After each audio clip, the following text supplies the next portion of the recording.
Hey guys, hope you're all doing well. Wanted to create this video as a follow-up to my two previous videos on what a red wave would look like in 2022, and how that would happen with, my next two videos, which are going to be this one about what a blue wave scenario would look like and how a blue wave could happen for the next one. So, going to just keep this to the map for the most part, but I'm largely operating under the assumption that a blue wave is going to probably require, especially when you think about the advantage that Republicans have, generally speaking, in aggregate with regards to gerrymandering and you know the and also keeping in mind that the incumbent party, especially when they hold the Senate, the House, and the presidency, tend to take some pretty bad midterm losses. I'm going to still define a blue wave as requiring about a 6 to 7 point margin, probably a 7 point margin realistically, in order for it to come to fruition in the Senate, especially considering the embedded advantage that Republicans have in the Senate with at least in the current political environment, with rural voters tending to favor the Republican Party. So, that's kind of like the basis. This blue wave, it would require about a 7 point swing in favor of the Democrats. And I'm going to use the next video to talk a little bit about that. But for now, I just want to focus on our competitive races. It's still basically the same playing field as what we have in 20 in the 2022 red map scenario, just kind of reversed and flipped. So, here's on Wikipedia the potential competitive races. Basically, it's going to be the flip of what we did in the 2022 red map scenario, where a state, I guess, starting with our Democratic states at the moment, a state like Georgia is probably going to move to lean. A state like Pennsylvania will move to lean.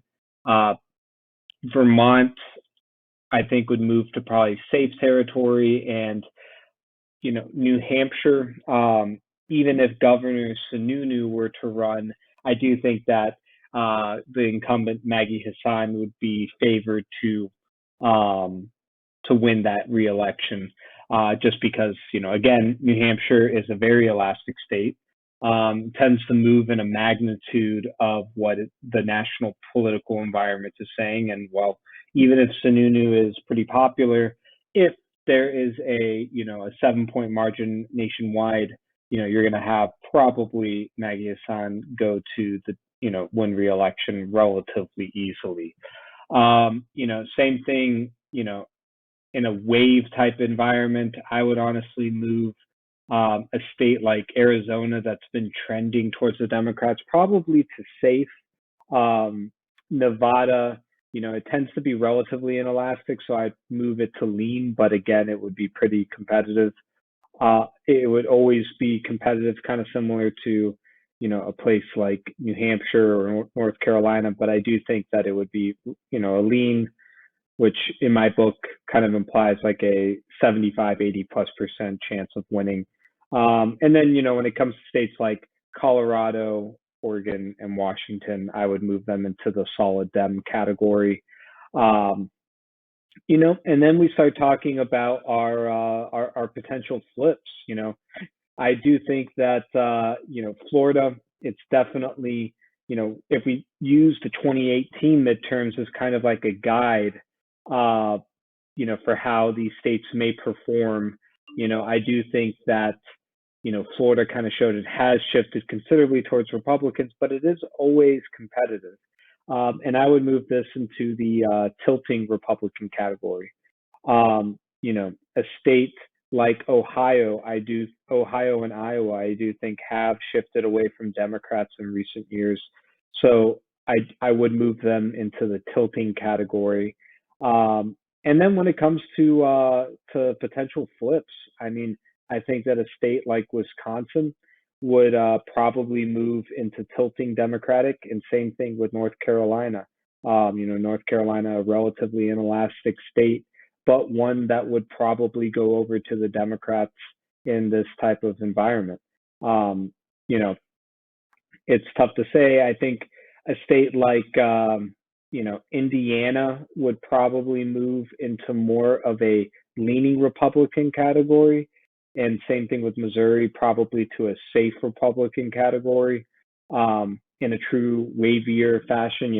In 2018, in both Missouri and Indiana, the Republican candidates won relatively handedly, much, if I recall correctly, much more than what the polls had forecasted. Um, but it would be interesting to see. And then same thing with in the Republican, relative bastion of Alaska. I'd move it from safe Republican to lean Republican. This is kind of how I would see a Democratic. I do think that it's the opportunities for Democrats to gain the seats are definitely there. It's just that, whereas in the Republican wave scenario, I projected at least, or I shouldn't even say projected, I speculated a net gain of 4 seats. Um, you know, Democrat scenario, I would move it to probably 3, just because those pickups in places like North Carolina, Wisconsin, Pennsylvania are, somewhat easy to see happen. Um, at the same time, you know, the other states that traditionally are very competitive and in a wave year should go to, at least maybe historically, would have gone to the Democrats, like Iowa, Ohio, Florida, in a wave type of election. They have shown a remarkable amount of resiliency, where in like 2018, with regards to the governor race and the Senate race for DeSantis and Senator Scott, Florida showed a willingness to vote over 8 points more Republican than the national average. In 2020 with Trump, you saw Florida vote about, if I recall correctly, about 3.5 points to the Republicans, as opposed to, nationally 4.5%. So another about +8 type of shift. So, it seems to me like it would really take, a huge blue wave or something really big to happen with either a super popular Democrat in the area, something big happening with regards to like Marco Rubio getting dramatically more unpopular, or just a general shift in the electorate, which I'll discuss in the next video, for him to, I think, be, for us to consider Florida flipping to the Democrats. But again, super early. We're just speculating at this point. Just some fun to kind of run through.